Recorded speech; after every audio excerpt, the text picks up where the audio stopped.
अध्ययन, दूसरा अध्ययन, 4 अध्ययन तक आचार बताया। अब यह रचा क्यों, किसने रचा? स्वयंभव सूरी महाराज, जो जम्बू स्वामी के निकटवर्ती है। ये बात है 2200 वर्ष पहले। ये आगम सूत्र यानी कि 10 वैकालिक सूत्र ये बना, तो ये बना किसके लिए? स्वयंभव मुनि के पुत्र मनक मुनि के लिए बना। मनक मुनि 6 महीना उनका आयुष्य ज्ञानी थे स्वयंभव सूरी महाराज, और उनको पता चला कि इनका आयुष्य 6 महीने का ही, और 6 महीने में उनको बोला कि आप इतनी आराधना विशिष्ट कर लो, आपका कल्याण निश्चित है। तो वो तो आत्मा का कल्याण के लिए आए थे। गुरु ने दीक्षा दी, यानी पिताजी ने पुत्र को दीक्षा दी, पुत्र की दीक्षा हुई और वो देख रहे तो उसका आयुष्य तो 6 महीने का ही, ज्यादा तो है ही नहीं। तो पिता उपकारी बने, कैसे? उसके प्रभव के लिए, इस भव के लिए नहीं, क्योंकि ये भव तो छूट जाने वाला था। इस भव में उसको 6 महीने के बाद उसकी मृत्यु हुई, उसने दीक्षा ले ली, संयमी हुआ। अब वो संयम जीवन 100 साल का पाले या 10 साल का पाले या 10 दिन का पाले, उस संयम जीवन में निर्दोष आराधना कैसे होती है, वो संयम जीवन निश्चित बल कैसे पैदा करता है, वो संयम जीवन में वो अपनी आत्मा की ताकत कैसे बढ़ाता है, वो रास्ता उसे दिखाए। यानी कि कोई भी आराधना करता है व्यक्ति, तो उसके लिए नियम ये बनता है कि आराधना फलीभूत होनी चाहिए, टाइम पास नहीं होना चाहिए। आराधना करने वाला अटेंशन, वो डायरेक्ट कनेक्ट होता है, खत्म नहीं करता है, पूरी नहीं करता है, उसे पता चलता है कि आराधना का ये नतीजा है, ये आराधना करने से मुझे और आनंद आता है, वापस में बार बार करूँ, रिट्राई आगे करता है। यहाँ पर जब मनक मुनि पिता है, अरे पुत्र के लिए पिता शास्त्र बनाते हैं कि ये पढ़ता रहे और इसके हिसाब से चलता रहे। वो पढ़ता रहा, पूरे दिन स्वाध्याय करता रहा। एक ही 10 वैकालिक की 10 अध्ययन और 10 पाठ की, हर बार रिवीजन, हर बार पुनरावर्तन वो करते रहे। देलोक हुए और दूसरे आचार्य भगवान साथ में थे, अरे साधु भगवान भी साथ में थे, मैन लीडर वो थे। अब जब देवलोक हुए तो बाद उनको आंसू, वो भी कुछ समय के लिए, नीचे भी नहीं गिरे, इतने आंसू आए। वो आंसू आए तो साधु भगवंत ने पूछा कि आपको क्यों आंसू आए? कभी तो ऐसा हुआ नहीं है, कभी भी बड़े दूसरे बुजुर्ग साध्वी जी साधु भगवंत देवलोक हुए तो आप तो रोए नहीं, आपको आंसू क्यों आ गए? आंसू आने उसकी वजह है 2-3। पहली बात तो ये मेरा पुत्र था, और ये आपके पुत्र थे, हमें किसी को बताया क्यों नहीं आपने? दूसरी बात सुन, यदि इसका आयुष्य 6 महीने का था, उसने अपूर्व आराधना की, लेकिन इसको आयुष्य ज्यादा मिलता और कैसे आराधना करता? मेरा पुत्र जल्दी दीक्षा लेता तो उसका कल्याण जल्दी होता ना। अनंत काल के कर्म सिर पर है। अब इतने संसार में इतने पाप, इतनी विराधना, 18 पाप, सारे मन के परिणाम दुष्परिणामों से जुड़ते जाते हैं। मन में वापिस वो द्वेष, राग, वापिस वो श्रृंखला शुरू होती है, पूरे चैन बंधन, इतने सारे बंधन में वो 6 महीना आराधना हुई, बेस्ट हुई, श्रेष्ठ हुई, अच्छी से अच्छी हुई, लेकिन वो आराधना का अवसर ज्यादा मिला होता तो। इसके लिए मुझे रोना यह आ रहा है कि उसको लंबा आयुष्य चारित्र के लिए नहीं मिला, और वापिस मुझे भाव भी वो होते हैं कि अच्छा हुआ वो संयमी बन गया। यानी आंसू की वजह ये थी कि वापिस संयम का योग कब मिलेगा उसको, वापिस ये पालना कब करेगा? ये पूरा जीवन तो क्षणिक है ना, आयुष्य का किसी का कोई पता थोड़ी है, कब कहाँ कोई चैन हो जाए, धोखा कर दे। अपन बैठे रहते 1 घंटा तो पता नहीं चलता, पैर सो जाता है तो खड़े होने में भी तकलीफ हो जाती है।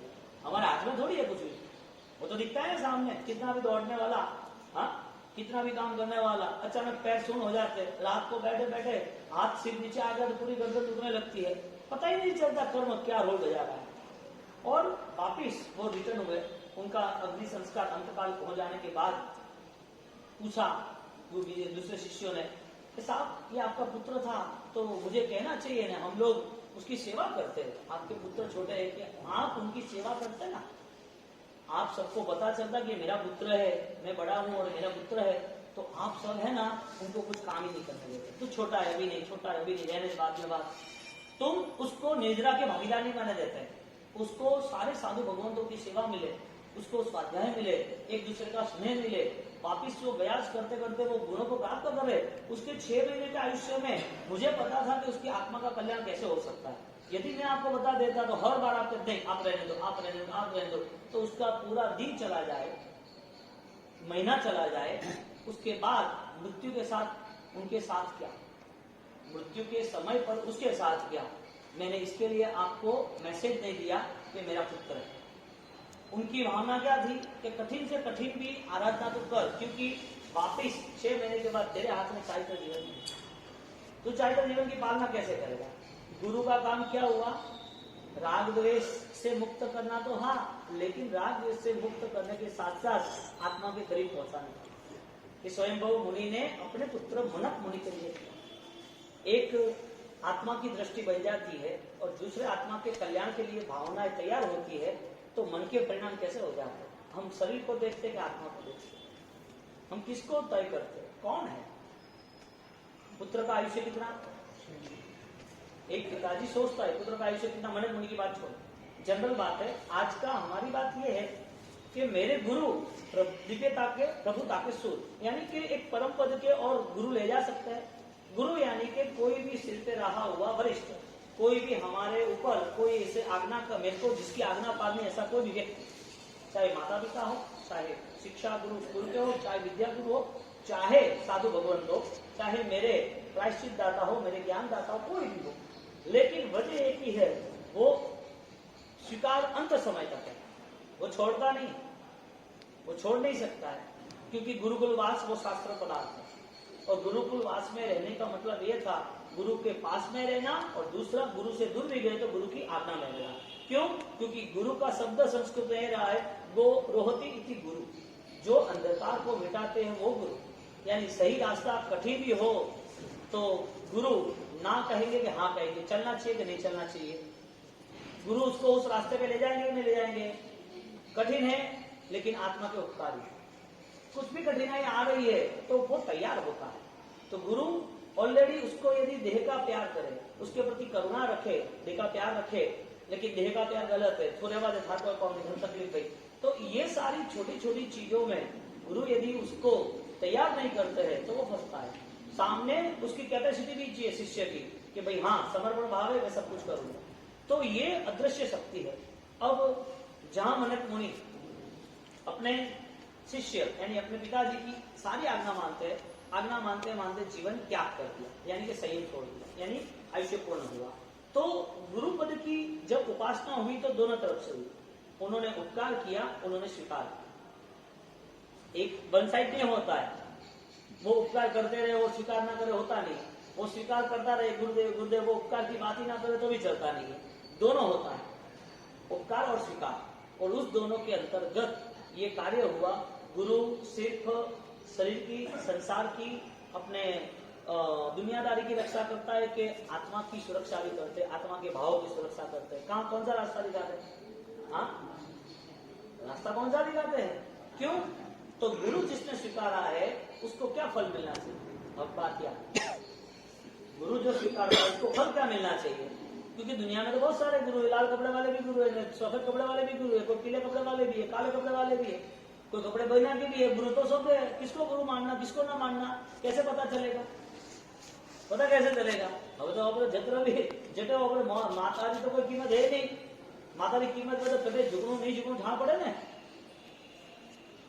न मन, कौन सा शब्द रखा? मन सहित झुकना या न मन रहित झुकना?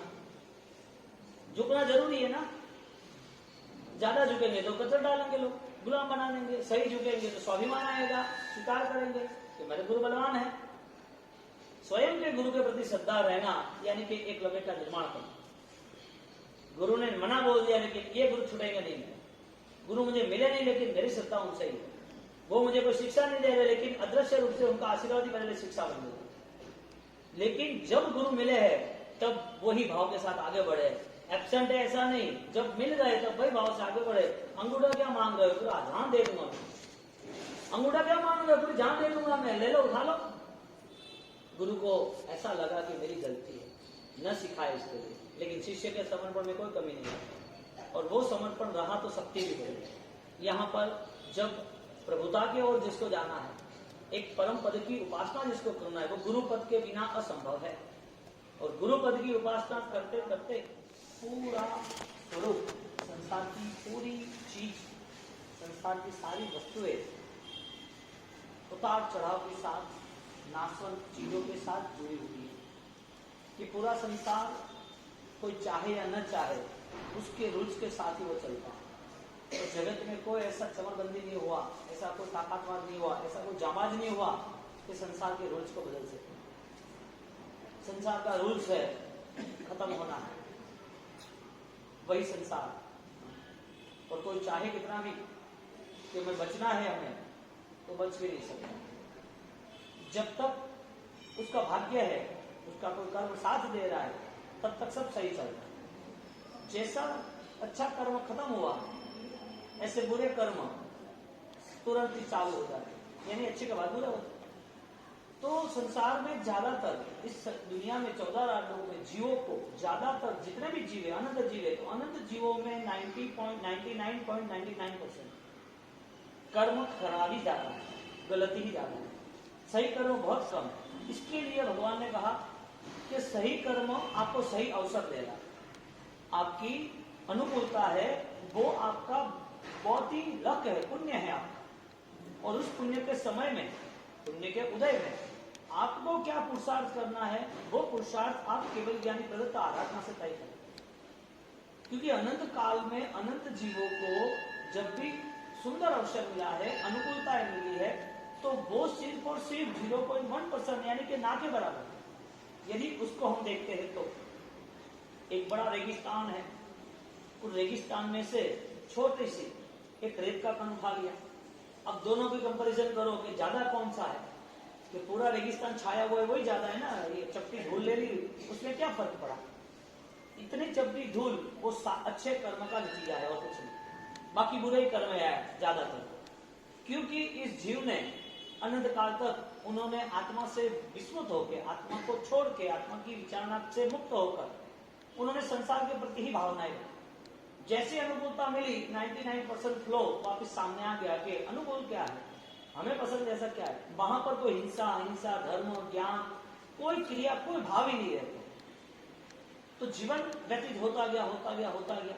और अनंत काल के जीवन के अंदर कोई ऐसा सुवर्ण, ऐसा कोई अवसर आया जिसमें बोधवान स्थिति निर्मित हुई, जिसमें कोई समझदारी हुई, जिसमें जीवन परिवर्तन करने का मन हुआ, बहुत कम समय के लिए। और परिवर्तन का मूल श्रेय, परिवर्तन आता है तो उसका मूल आधार कोई हो, तो वो आधार सदगुरु है। यदि गुरु ना मिलते तो ज्ञान नहीं मिलता।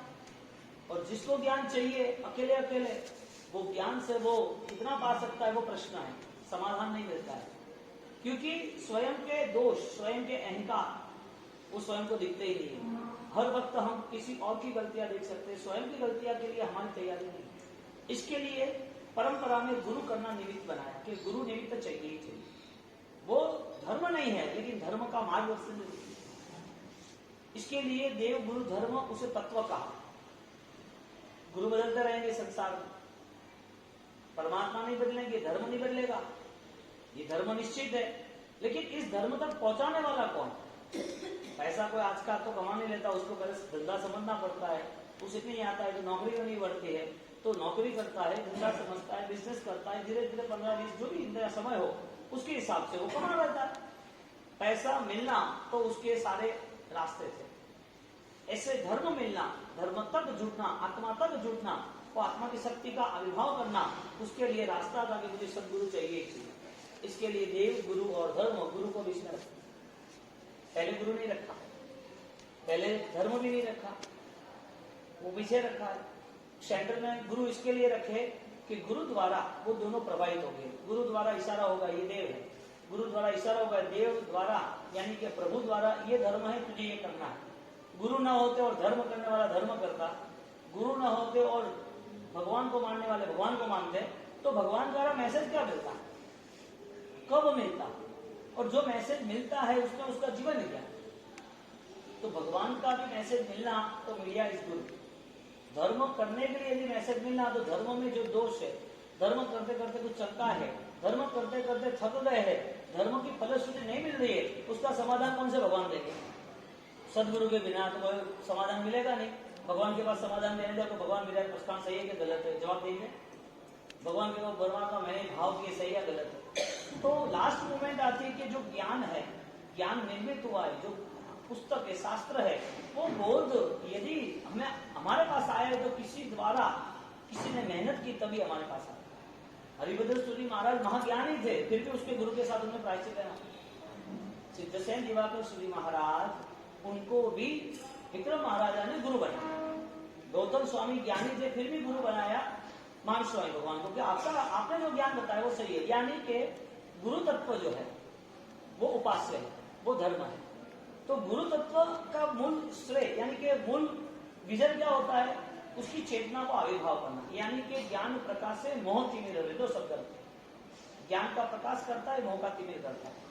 तो वर्धमान सक्र में एक शब्द आता है तमस प्रस्थान। वर्धमान सक्र सिद्धसेन दिवाकर सूरी ने रचा है, उसमें परमात्मा का विशेषण है और परमात्मा तक पहुंचा है वो भी परमात्मा ही, क्योंकि उनकी कनेक्टिविटी रही ना।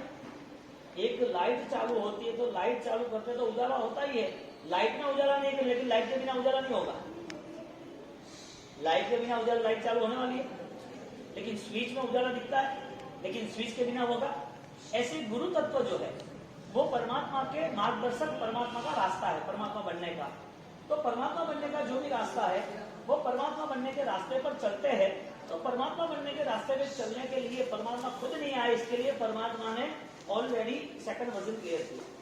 एक आत्मा वापस परमात्मा बनने के लिए तैयार है, वो आत्मा इस पृथ्वी पर है जिसका नाम सदगुरु है, जिसका कार्य वो अपने भक्त, अपने नजदीक साधक, अपने शिष्य या जो भी परंपरा में जुड़े निष्ठावर्ती है उनकी आत्मा की चेतनाओं का आविर्भाव कैसे हो वो मार्ग उसे बताते हैं, क्योंकि वो मार्ग पर खुद चलते और उसको चलाते।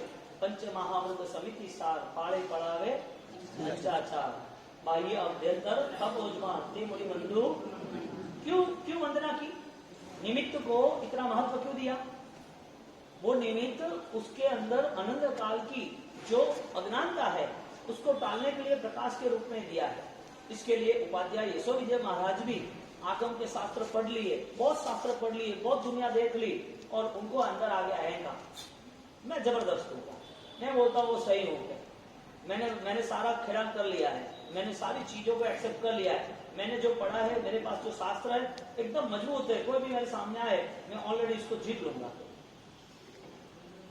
जो ज्ञान, जो शास्त्र तारने वाला था वो शास्त्र डुबाने वाला बना, क्योंकि शास्त्र को शस्त्र बना दिया। जब आनंद गंजी महाराज मिले तब बोला क्या बेवकूफी कर रहे थे, तुझे तेरे आंतरिक भावों में बदलाव आ रहा है कि नहीं आ रहा? तुरंत ही उन्होंने परिवर्तन किया। उपाध्याय यशो विजय महाराजा उनको भी गुरु स्वीकारना है। कलिकाल सर्वज्ञ हेमचंद्राचार्य भगवान उनको भी गुरु स्वीकारा, तब वो व्याकरण की रचना, लाखों श्लोकों की रचना, करोड़ों श्लोकों की रचना कर सकते। यहाँ आनंद गंजी महाराज उन्होंने भी गुरु के पास को ज्ञान लिया तो ज्ञान से उसका बोध स्पष्ट बना और आगे बढ़े। यहाँ पर सिद्धसेन दिवाकर सूरी महाराज राजा को कह रहे विक्रम महाराज ऐसा नहीं ऐसा राज करना, तो विक्रम महाराजा ने संस्कृति, राष्ट्र, धर्म की रक्षा की। गुरु के बिना यदि वो अपना जीवन व्यतीत करता है तो उसे पता क्या चलेगा कि सही गलत क्या है। एक छोटा भी बच्चा, उसे ऑलरेडी शिक्षा की जरूरत होती है। एक व्यक्ति बड़ा होता है, युवान होता है, तो भी उसे कोई न कोई शिक्षा, बिजनेस की या समाज की, दुनियादारी की आवश्यक रहती है।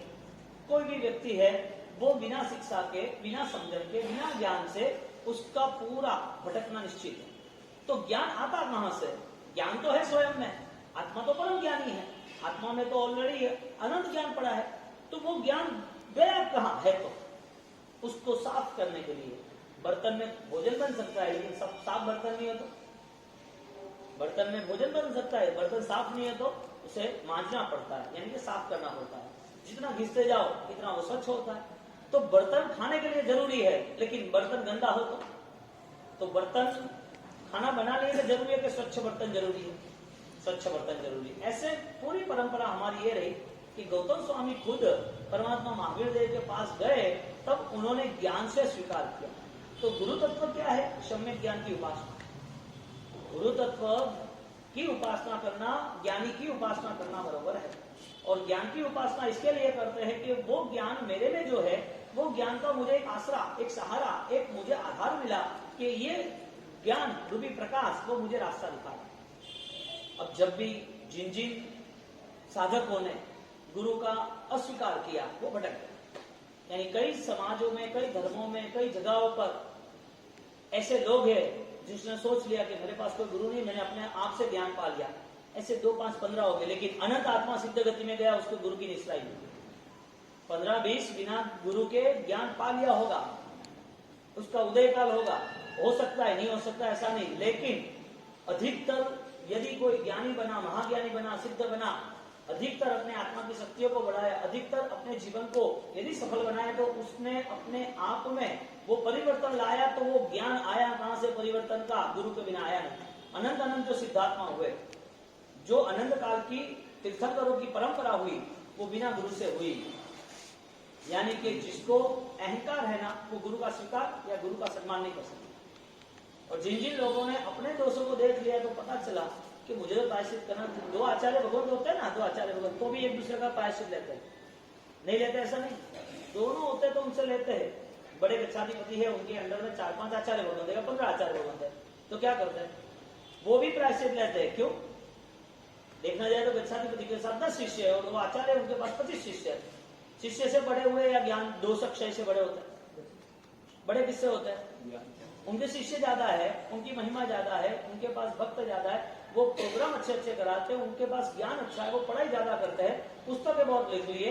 एक संत या सन्यासी कोई भी हो, साधक हो, उनके पास कितना भी पावर हो, उनके ऊपर कोई ना हो, तो क्या अपनी गैंग इकट्ठी करने लगा और चोरों का सरदार बन गया। प्रभव चोर ऐसा नाम है, जम्मू स्वामी के फर्स्ट शिष्य। और प्रभव चोर वो चोरी डाकादारी सब कुछ करता रहता था। उनकी पूरी टीम बनती गई और तय कर रहे थे इस घर को, इस राजा को लूटना ही है और लूटने की तैयारी करी। अब वो आए लूटने के लिए जम्बू स्वामी के वहां, और जम्बू स्वामी के वहां बहुत सारा धन है, एक एक कन्या, एक एक करोड़ सोना मोड़ लेके आई थी। अब वो 500 चोर आए, कितने? तो 500 चोर, इतने 500 धर्म करने वाले भी नहीं मिलते, इतने चोरी करने वाले। 500 चोर आए और 500 के 500 जो चोर थे वो लूट डाकती करने आए। उनको ऐसे रात को सो जाएंगे सर, तो चोरी करना। अब रात को पूरी डिस्कशन चल रही थी। यहाँ पर 8 को समझा दिया था, 8 स्त्रियों को, नवपरिणीता, नवविवाहित समझा दिया था कि सुबह में तुम्हें या तो दीक्षा लेनी पड़ेगी या तो इसको बांध कर रखना पड़ेगा, दोनों में से आपको उसको दीक्षा। आप यदि उनको नहीं समझा सके, जम्बू स्वामी को, उनको घर पे नहीं रख सके, तो वो निकल जाएंगे और आपको लेके जाएंगे। आप समझ लेना, शादी करनी है तो सोच के करना। तो क्या कुछ नहीं है, ए ऊपर कौन है, नीचे आ जाओ, आवाज नहीं करना। तो यहां पर ये जम्बू स्वामी, जम्बू कुमार, वो रात को डिस्कशन कर रहे थे। प्रभव चोर चोरी करने आया था, और चोरी करने आया था, सबको पता है कि इनको मुझे कुछ भी करके संसार में रखना है।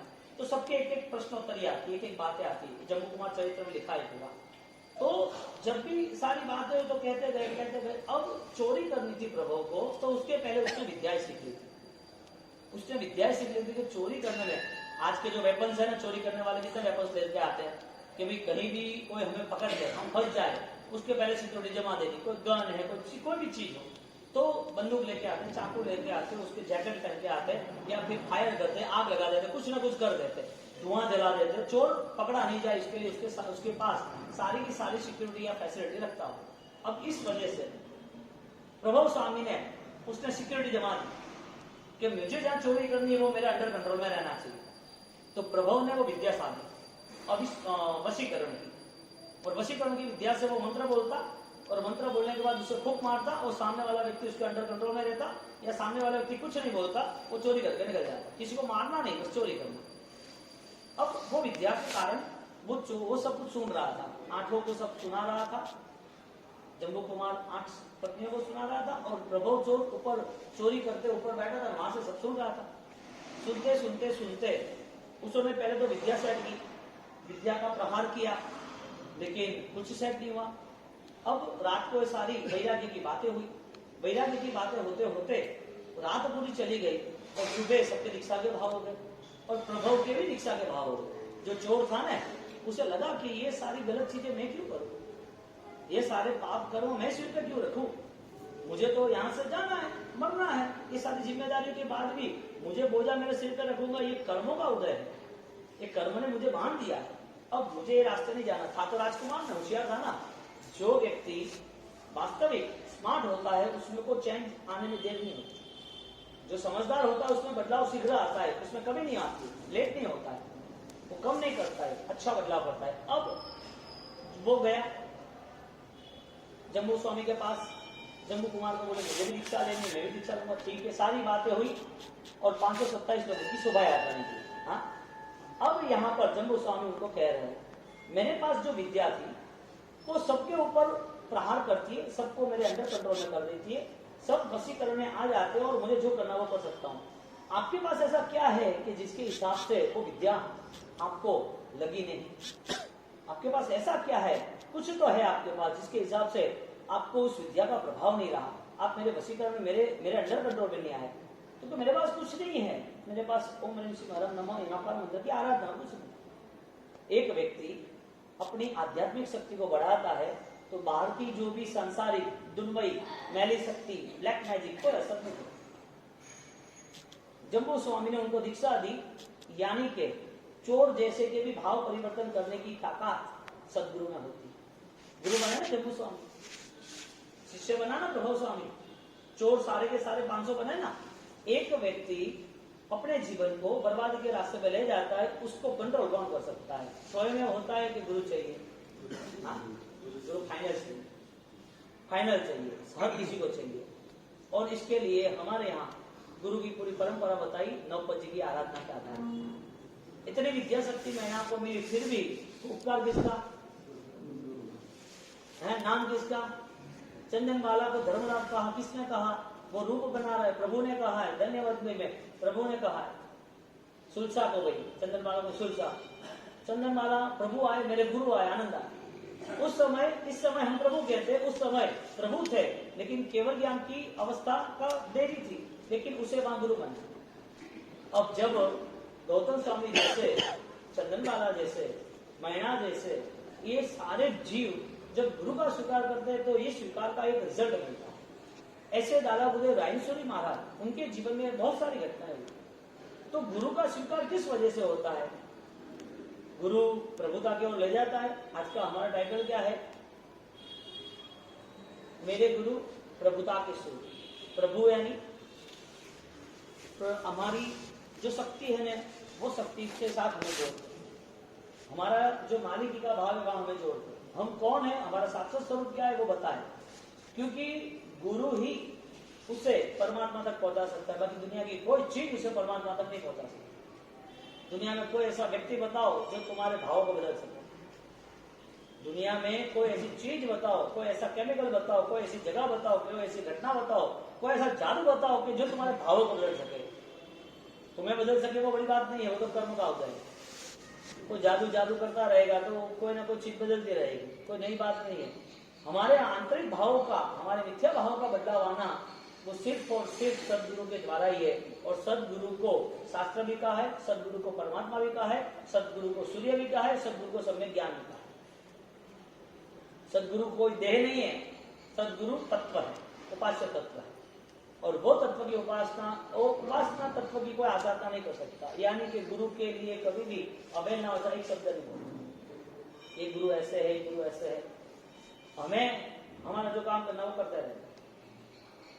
कहीं पर भी ये बात होती है ना तो हमें पता नहीं है, उस व्यक्ति की बात करते साथ में यदि गुरु की बात हो गई ना तो गुरु भी नहीं मिलेंगे। इसके लिए कई बार तो ऐसा बोला है, न गुरु है क्या, नगरो है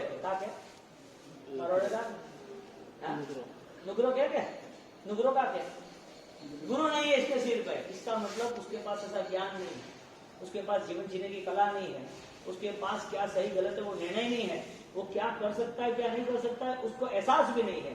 गुरु होता तो वो हीरे को, वो खदान वाले हीरे को सीधा परमात्मा के मुकुट पे डालता, लेकिन गुरु नहीं है तो एक हीरे को भी कोई जवेरी चाहिए तो ही वो जवेरात में जा सकता है।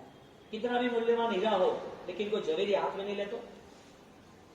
खदान में से सोना काला मूल्यवान है लेकिन कोई भी उसके ऊपर ज्वेलरी का काम नहीं होता। कोई भी चीज के पीछे कोई ना कोई है न है। ऐसे आध्यात्मिक स्थिति का विकास करने के लिए सदगुरु है। गुरु दीवो गुरु देवता गुरु वेन घोर अंधकार गुरु पदार्थ पामी भव समुद्र नौका।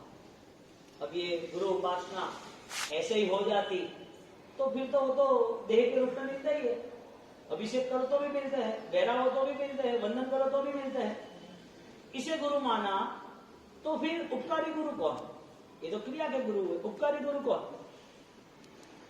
दादा गुरुदेव लाइन सूरी महाराज, उन्होंने उपकार कैसे किया जगत के ऊपर। उनकी घटनाएं आती है, पालिताना की घटना है। थराद में से संघ लेके गए, अंबाविदास था बहुत बड़ा विशाल संघ, और संघ लेके गए, और वो संघ लेने के बाद पालिताना जब पहुंचते हैं, तलेटी में जाते हैं, दूसरे दिन दादा के दरबार में जाना, माला वगैरह का अनुष्ठान था, वहां पर सब आके खड़े रहे, आप नहीं जा सकते, आप नहीं जा सकते। क्यों भाई? आप जैन दर्शन की बातें अलग तरीके से करते हो, आप जैन साधु के हिसाब से नहीं जी रहे हो। लोग ये कर रहे हो और आप कुछ ये कर रहे हो।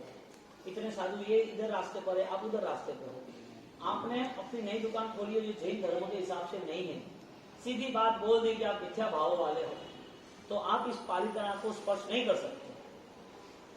ठीक है, दादा तो भाव से है ना, तलेटी का छाया तो मिल गई ना, पालिताना गिरिजा रास्ते को देखा, हमें कोई विराधना नहीं करनी, हम पीछे जाएंगे, वापिस चले गए। गुरु यदि जोर जबरदस्ती से अहंकार कर देता, शिष्य में क्या छाया आती, क्या संस्कार आते? नहीं किया, वो वापिस गए। वापिस जाने के बाद माँ बैठ गए, सब लोग आके बैठे कि गुरु महाराज हमको जाना था, क्या करना, सारे इतने हजारों लोग साथ में हैं, माला के दिन है और जाना है, हम दादा को यहाँ से भक्ति कर लेंगे, क्या फर्क? मन के परिणाम बदलने की ताकत सदगुरु की ही होती है, और परिणाम न बदले तो क्रिया के गुरु हो गए, सदगुरु नहीं मिलेंगे। परिणाम आए तो सदगुरु परंपरा से सत परमात्मा मिल जाएंगे, क्योंकि सुदेव सुगुरु सुधर्म आदि, लेकिन कुदेव कुगुरु कुधर्म परिहर, तो परिहरना यानी त्याग करना वो कौन सिखाएगा? भगवान सिखाएंगे। तो भगवान के साथ, भगवान के पास रहने वाले, उनमें क्या बदलाव? धर्म के साथ रहने वाले, उनमें क्या बदलाव? और गुरु के साथ रहने वाले, उन्होंने जो बदलाव किया वो तो दिखता है। गुरु के बिना कोई मार्ग बदल सकता है? हाँ, मार्ग पर चलने के बाद गलत रास्ता है, सही रास्ता है, वो मार्ग पर वो बदलाव कैसे आए या सही रास्ते पर आगे कैसे बढ़े? गुरु महाराज वहां रुक गए, नहीं गए ऊपर, और ऊपर न जाने की वजह लोग परेशान हो गए कि हम यहाँ से भक्ति कर लेंगे, वहां उपाश्रय में जहाँ बैठे थे वहां ही भक्ति कर लेंगे। दूसरा दिन हुआ कि हम जा रहे हैं, जाना ही है, दूसरे दिन उनको वापिस रोका, तुम नहीं जा सकते। अब कावक लोग वो चर्चा करने लगे, हमारे साथ आज यदि ये घटना हुई और हम नहीं गए तो परिस्थिति ये रहेगी, वो सोचेंगे कि 300 वाले गलत थे इसके लिए नहीं गए, वो मान रहे थे कि हमने गलत किया इसके लिए नहीं जाना। और ये अंबाविदास की थराद से संघ लेके गए, थराद से 500 550 किलोमीटर का, हजारों लोगों का, और बहुत प्रभावक संघ राजेश्वरी महाराज के जीवन का, संघवी परिवार से, और वो संघवी अंबाविदास उन्होंने संघ लेके गए और वहां पर उसको रोक दिया। गुरु महाराज को रिक्वेस्ट की हम काय करते हैं, और गुरु महाराज की भक्ति के रूप से, ध्यान से सुनना, गुरु महाराज की भक्ति के रूप से, गुरु महाराज इतने भावों से आए, इतना सपना पूरा करना, इसके लिए यात्रा होनी चाहिए। और वहां पर वो लोग गए और क्या हमको आना ही है, सबका ड्रेस कोड तो था ही, 2 एक साधु को लेके आए, गए तो कहा नहीं चलेगा, आप नहीं जा पाओगे। नहीं, कैसे जा पाएंगे, कैसे नहीं जाना, क्या वजह है? वजह क्या आप समझाओ। अजय न हो, दूसरे लोग जा सकते, हम क्यों नहीं जा सकते? नहीं माने, और नहीं मानने के बाद साम दाम दंड भेद स्थिति का निर्माण हुआ, संघर्ष हुआ, लाठियां उड़ी, धमाल हुई, चलेगा नहीं। बाद में वो कन्विंस हुई, बाद में बता रहा गुरुदेव अपने जाना है। शिष्य गुरु की भावनाओं को पूर्ण करने के लिए यदि कोई कदम उठाता है तो वो गलत कदम नहीं है। क्यों? क्योंकि गलत भावनाओं से नहीं, उसको मारने की भावना नहीं थी, क्योंकि शास्त्रों में ऐसी कोई गुलामी नहीं बताई, ऐसा कोई अहिंसा धर्म नहीं बताया कि जिसमें आप फंस जाओ, आपकी साधना कमजोर हो जाए। वरना तो कुमारपाल महाराजा बनता कैसे?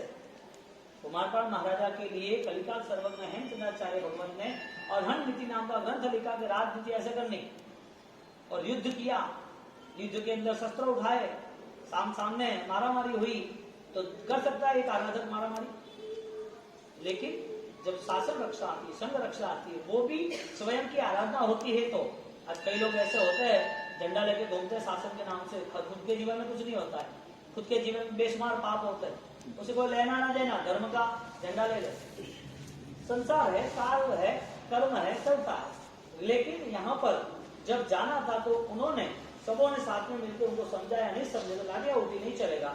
और फिर महाराज साहब को लेके गए, जाहो जलाली पूरों का माला हुई, दादा के दर्शन हुए, वापिस आए और गुरु महाराज को कहा, गुरु महाराज हम ऑलरेडी ये कदम नहीं उठाने वाले थे, लेकिन भविष्य में एक इतिहास बनता कि राजेश्वरीनाथ गलत थे, इसके लिए तो सत्यंजय गिरिराज गए नहीं। गुरु ने शिष्य को भाव धर्म में ले गए और वो शिष्य की एक तैयारी बनी कि मेरे गुरु के साथ ऐसा कोई अपमानजनक कार्य नहीं होना चाहिए, मेरे गुरु की आसाधना नहीं होनी चाहिए, मेरे गुरु का गौरव खत्म नहीं होना चाहिए, इसके लिए मैं करूंगा। यानी कि सिर पर गुरु चाहिए या नहीं चाहिए। यदि नहीं मिले गुरु तो जिंदगी में अंतिम समय में भी गुरु नहीं मिले। और उदयन मंत्री, उनके पास भी लास्ट में गुरु मिले क्योंकि जिंदगी भर उन्होंने भावनाएं की थी, जिंदगी भर वो उसके साथ रहे थे, जिंदगी भर भक्ति करते रहे थे। ऐसे बहुत सारे एग्जाम्पल है। दादा उदय रायसूरी महाराज जब सिद्धगिरी राज में जाते हैं तो सिद्धगिरी राज पर जाने वाले गुरु, उनका स्नेह कितना सबको द्वेष किया, हाँ भावना क्या रखी, बस होने दो चल। लेकिन सावक लोगों ने स्नेह रखा, परम स्नेह रखा किसके प्रति, किसके प्रति, गुरु ने सबके प्रति स्नेह रखा, शिष्य ने परम स्नेह रखा। मेरे गुरु की आशंका नहीं होनी चाहिए, मेरे गुरु का अपमान नहीं होना चाहिए, मेरे गुरु के प्रति इतनी हिलना क्यों, इनके प्रति इतना द्वेष क्यों, और पूरा पिक्चर ले दिया। आज भी वर्तमान में 4 जो के कई साधु भगवंतों, आचार्य भगवंतों वो बोलते हैं कि रायसूरी महाराज के भक्तों की जो भक्ति है वो बेशुमार, उसको पता चल जाता है। यहाँ तो थोड़े कम घर है आगे पीछे, यहाँ के महाराज सब कम आते थे, हालांकि बाकी अहमदाबाद, सूरत, बॉम्बे में यदि महाराज सब चलते हैं तो साहब पधारो, गोची पधारो, वो चले जाते हैं ऊपर, एक बार चले जाते हैं, दूसरी बार ध्यान रखते हैं। दूसरी बार क्या ध्यान रखते हैं, महाराज सब जाते हैं वहां को 3 घर पे साबों को पता चल जाता है गुरु भक्ति इतनी है, सीधा दूध हो, जूस हो, शरबत हो, सब सीधा डाल दूंगा एक पात्रा में। अरे नहीं रहने दो, तो बड़े जानो तो लास्ट में जानोगे। रायसूरी महाराज का भक्तों का घर जाना तो लास्ट में जानो, क्यों हर एक पात्रा भरे गया। गुरु भक्ति में कमी नहीं रखनी, लेकिन गुरु सिर पर एक होने चाहिए। और वो गुरु की यदि समर्पण और श्रद्धा रही ना तो दुनिया में कहीं झुकने की जरूरत नहीं। अब ये कंडीशन होती है क्योंकि 1:30 बजे 2 बजे आवाज आता है तो 3 से 99% बच्चे चले जाते हैं, मम्मी कहती जाते बाप से कहते लेना आगे। ये सारे भाव जुड़ते हैं और ये भाव चारित्र होने का क्षय करता है, और वो चारित्र होने का क्षय होता ही है और वो चारित्र में जुड़ता है।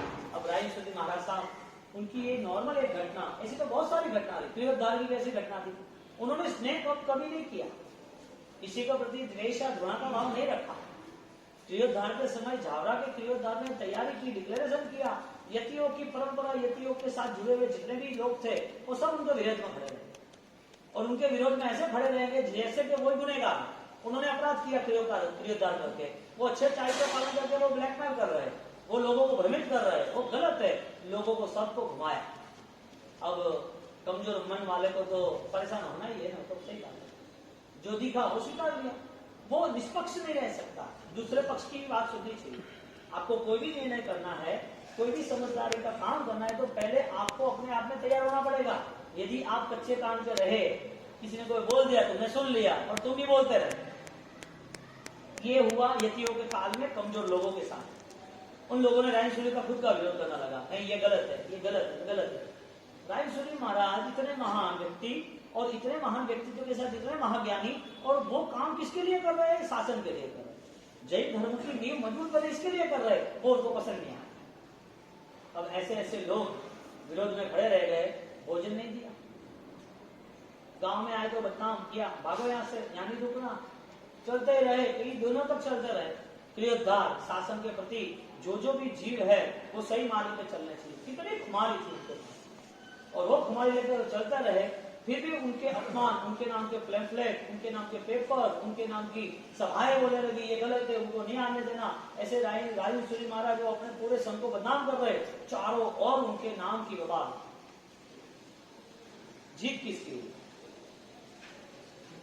सत्य की हुई ना, क्यों, वजह क्या, क्योंकि कुदरत ने चाहा था कि ये व्यक्ति, ये योगी है, ये इंसान नहीं है, एक महापुरुष है, एक ईश्वर का रूप है।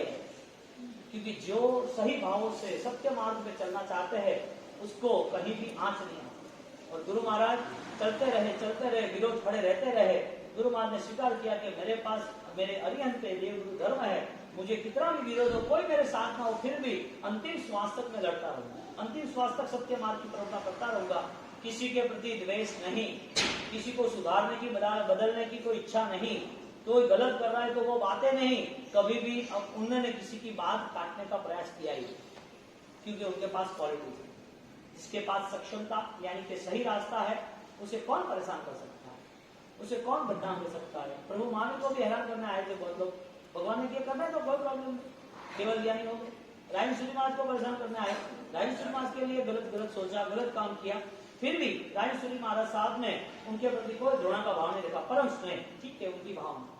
और लास्ट में अमर कौन बना, पूजता है कौन, कौन पूछता है राइन सूरी महाराज को, भक्त कितने हैं, कोई नाम है उनके समय के, उनके जमाने में कोई दूसरे यतियों का जो चमत्कारी थे, विद्याएं थी। हाँ, कागड़ो बना उपरोगे क्या गए, डरावे साधु यति, कागड़ो बना उपरोगे चीदोगे, चकली बनाओगे जमीन में गाड़ दूंगा के, मुड़ जाएगा सब शरीर, खत्म कर दूंगा, मुड़ मार दूंगा के, जिंदा नहीं रहेगा, महीने भर में खत्म हो जाएगा, डरावे यति।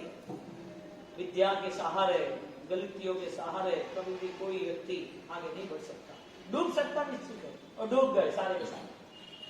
अमर कौन बना, आज पूजे जाते हैं ना पूरे हिंदुस्तान भर में, क्यों, वजह क्या, और वो मूर्ति में क्या ताकत है, मूर्ति तो वो वहां भी मिलती है ना, दुकानों में, दुकानों में मूर्ति मिलती है ना, वो फोटो वाला फोटो लेके बैठ जाता है कहीं पर भी, तो वहां कहीं भी फोटो लेके बैठ जाता है, तो वहां फोटो लेने के बाद वहां पर दुकानों में वहां पर फोटो रहता है, लेकिन वो कोई श्रद्धा रहती है, मूर्ति तो दुकानों में पड़ी है, फोटो भी दुकानों में पड़े, लेकिन जब यहाँ पर जो भक्त उनके ऊपर केसर चढ़ते बोले पीछे कोई आवाज कर रहा है, कोई भक्त वहां पर जब केसर चढ़ाता है, पानी चढ़ाता है, फूल चढ़ाता है, आगे बनाता है, तो भक्त पागल हो जाता है, मेरे गुरु 125 साल हो गए वो यहाँ नहीं है, फिर भी किसी को लगता नहीं है कि वो नहीं है, क्यों ऐसा, वजह क्या, ऐसी कैसी ताकत थी, उसके जमाने में हजारों की संख्याओं में यति, लाखों की संख्याओं में श्रावक, सब उनके विरोध में खड़े रहे, विरोध चाहे कितना भी हो, मिट्टी के 4 कदम ही होते हैं, मिट्टी पिघल ही जाती है, मिट्टी का कितना समय।